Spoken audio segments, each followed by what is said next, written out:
Olá pessoal, eu sou a Tamara e chegamos no capítulo 44 do livro Os Mensageiros, Assistência. A paisagem de sofrimento, desdobrada aos nossos olhos, lembrava-me o ambiente das câmaras de retificação. Lembrando que os capítulos anteriores, eles retornaram à casa da Dona Isabel e ali iria iniciar um trabalho de assistência. Então, eles estão nessa noite, eles já recepcionaram os desencarnados e encarnados que estavam chegando, muitos desencarnados com ferimentos, com dores. Então, eles foram entrando, foram sendo recepcionados, e é esse o comentário que André Luiz faz. Entendeu-se Aniceto com Isidoro e falou resoluto: mãos à obra, distribuamos alguns passes de reconforto. Mas, objetei, estarei preparado para o trabalho dessa natureza? Por que não? Indagou o instrutor em voz firme. Toda competência e especialização no mundo, nos setores de serviço, constituem um desenvolvimento da boa vontade. Bastam o sincero propósito de cooperação e a noção de responsabilidade para que sejamos iniciados, com êxito, em qualquer trabalho novo. Semelhantes afirmativas estimularam-me o coração. Recordei Narcisa, a dedicada irmã dos infortunados, que permanecia em nosso lar, quase sempre sem repouso, como prisioneira do sacrifício. Pareceu-me ainda ouvir-lhe a voz fraterna e carinhosa.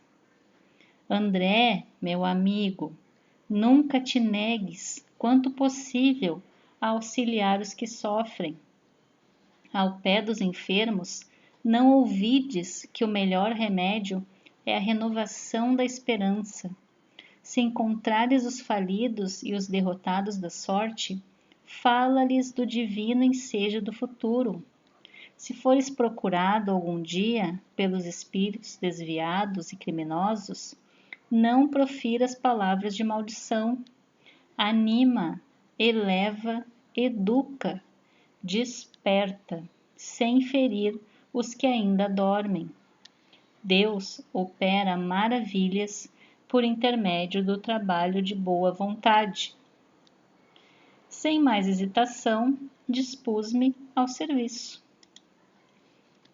Aniceto designou-me um grupo de 6 enfermos espirituais, acentuando: aplique seus recursos, André. Com a nossa colaboração, os amigos em tarefa nesta casa poderão atender a responsabilidades diferentes e também imperiosas. Os mais apagados trabalhadores do bem rejubilem-se pela exemplificação nas lutas comuns e edifiquem-se no Senhor, Jesus, porque nenhuma de suas manifestações fica perdida no espaço e no tempo. Naquele instante em que fora chamado a prestar auxílios reais, eu não recorria aos meus cabedais científicos. Não me reportava tão somente a técnica da medicina oficial, a que me filiara no mundo, mas recordava aquela Narcisa, humilde e simples das câmaras de retificação, enfermeira devotada e carinhosa, que conseguia muito mais com amor do que com medicações. Aproximei-me de uma senhora profundamente abatida, lembrando o exemplo da generosa amiga de nosso lar, entendendo que não devia socorrer utilizando apenas a firmeza e a energia, mas também a ternura e a compreensão. Minha irmã, disse, procurando captar-lhe a confiança, vamos ao passe reconfortador.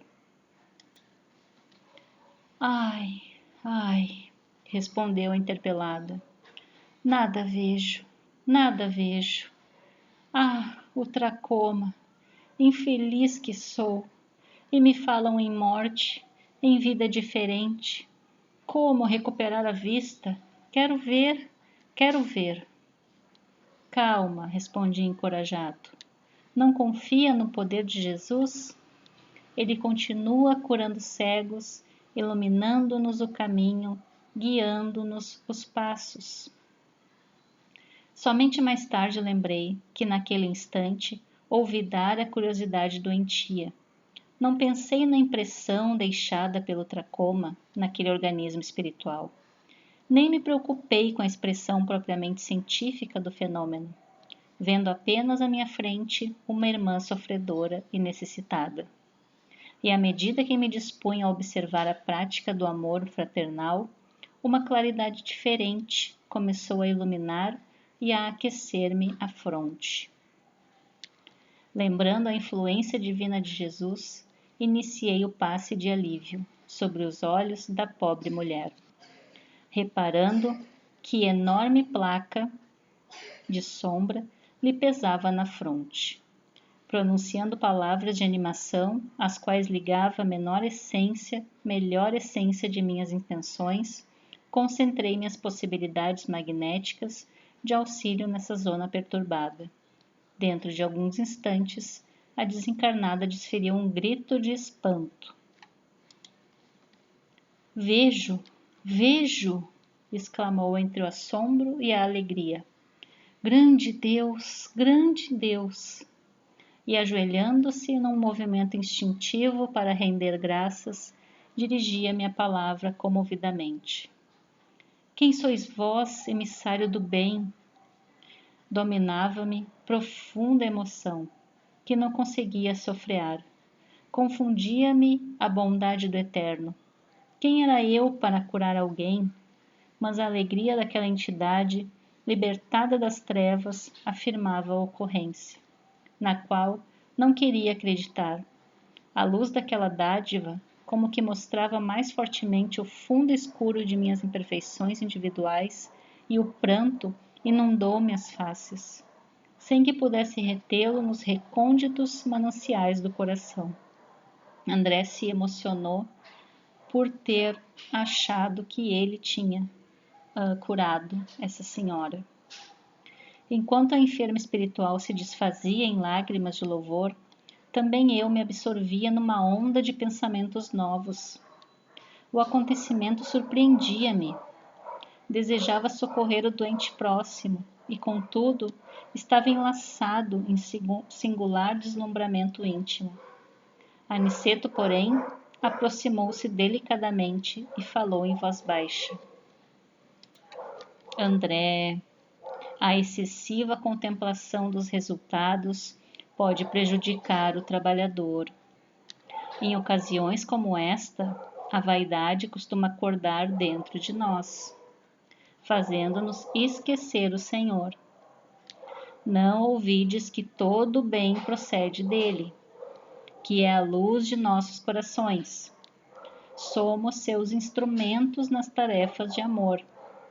O servo fiel não é aquele que se inquieta pelos resultados, nem o que permanece enlevado na contemplação deles, mas justamente o que cumpre a vontade divina do Senhor e passa adiante.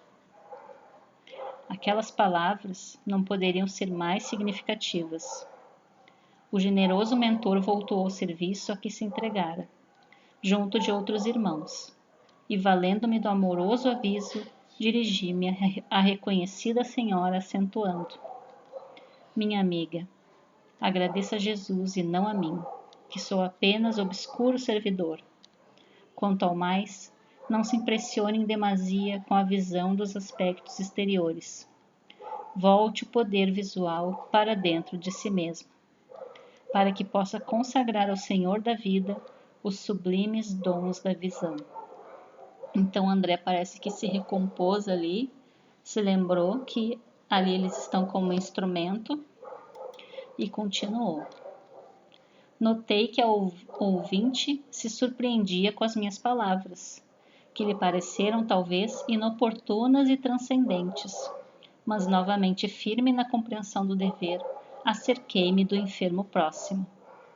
Tratava-se de um infeliz, irmão que falecera na Gamboa, vitimado pelo câncer. Toda a região facial apresentava-se com horrífico aspecto.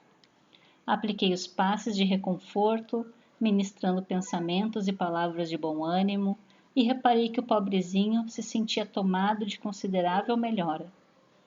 Prometi-lhe interesse amigo, a fim de internar-se em alguma casa espiritual de tratamento, recomendando que preparasse a vida mental para colher semelhante benefício, oportunamente.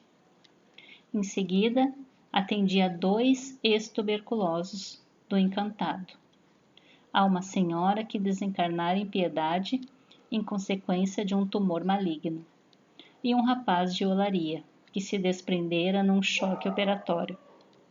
Nenhum destes 4 últimos, contudo, manifestou qualquer alívio. Persistiam as mesmas indisposições orgânicas, os mesmos fenômenos psíquicos de sofrimento. Terminada a tarefa que me fora cometida, reuni-me ao nosso instrutor e Vicente, que me esperavam a um canto da sala. As atividades de assistência, exclamou Aniceto, cuidadoso, se processam conforme observam aqui. Alguns se sentem curados, outros acusam melhoras, e a maioria parece continuar impermeável ao serviço de auxílio. O que nos deve interessar, todavia, é a semeadura do bem. A germinação, o desenvolvimento, a flor e o fruto pertencem ao Senhor. Vicente, que se mostrava fortemente impressionado, observou: o número de entidades perturbadas espanta. Vemo-las em diversos graus de desequilíbrio, desde nosso lar até a crosta. Aniceto sorriu e falou em tom grave: devemos esmagadora percentagem desses padecimentos à falta de educação religiosa. Não me refiro, porém, àquela que vem do sacerdócio ou que parte da boca de uma criatura para os ouvidos de outra. Refiro-me à educação religiosa, íntima e profunda, que o homem nega sistematicamente a si mesmo. Então aqui, André Luiz achou que ele tinha sido o autor da cura da primeira sofredora, e aí foi esclarecido, e aí reparou que os demais não conseguiram o alívio desejado, e aí os mentores ali explicam, né, que a semeadura é do Senhor, como uma resposta a uma possível vaidade que tivesse ali, talvez brotando em André. Quem sabe, vindo de novo, se interessando mais, buscando auxílio, eles consigam, mas isso pertence ao Senhor. E a educação religiosa é, retomando, né, religião é nós encontrarmos formas de nos religar, de nos conectar com o nosso íntimo, né, que Deus está dentro de nós, está em nós. Então, de nós nos conectarmos através de meditação, exercícios de relaxamento, tentar uma conexão, tentar uma forma de conexão com leituras, com momentos de silêncio, de observar a natureza. Essa é a educação religiosa que Aniceto está falando, que os mentores estão falando. A educação religiosa. Então é isso, queridos amigos. Bons estudos a todos nós. Nos vemos no próximo capítulo. Fiquem com Deus.